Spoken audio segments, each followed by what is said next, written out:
Il s'en est fallu de peu. Un jeu, peut-être deux. Pour la première fois de son histoire, le Vert-et-Or avait le rouge et or dans les câbles samedi après-midi au stade de l'Université de Sherbrooke. Malheureusement, les représentants de la vieille capitale se sont encore imposés, cette fois par la marque de 27-24, grâce à un placement réussi en première prolongation devant 9291 spectateurs médusés. Vraiment, les Sherbrookois méritaient un meilleur sort. Répliquant coup sur coup aux attaques de leurs adversaires, ils ont offert une opposition sans précédent au numéro 1 du top 10 de sport interuniversitaire canadien.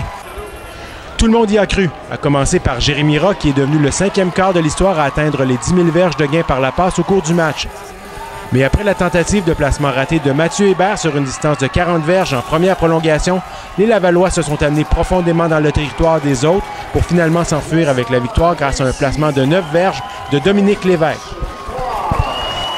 C'est Frédéric Caron qui avait forcé la tenue d'une séquence en surtemps grâce à un majeur qui portait la marque à 24 partout avec 1 minute 30 secondes à écouler au 4e quart.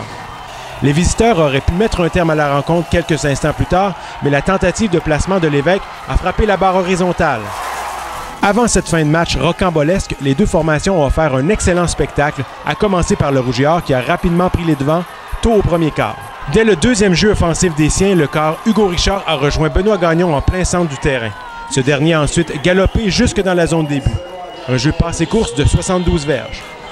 Au deuxième quart, les choses se sont mis en place dans le camp des Sherbrookois, Jérémy Rock pivotant à merveille une attaque productive. Après s'être approché de la zone payante, grâce aux efforts conjoints de Rock et Frédéric Caron, les Sherbrookois ont brisé la glace avec un placement de 18 verges de Mathieu Hébert. Les visiteurs ont rapidement répliqué quelques jeux plus tard, alors qu'Hugo Richard a traversé la ligne des buts sur une course d'une verge.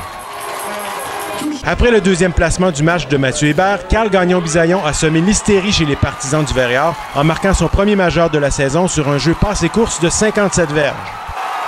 Au début du troisième quart, le Vert-et-Or a pris les devants pour la première fois dans le match grâce au troisième placement de Mathieu Hébert.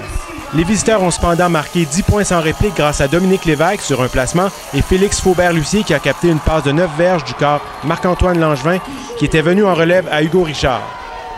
Frédéric Caron a ensuite ramené tout le monde à la case départ en fin de match. Quand on avait utilisé les bandes vidéo dimanche, on avait une bonne idée de comment on voulait les attaquer, comment on voulait les défendre. Donc on y a cru à l'interne, on était gonflé à bloc pour ce match-là. Faut être fier de la performance des jeunes. Ils ont donné leur corps, leur âme sur le terrain.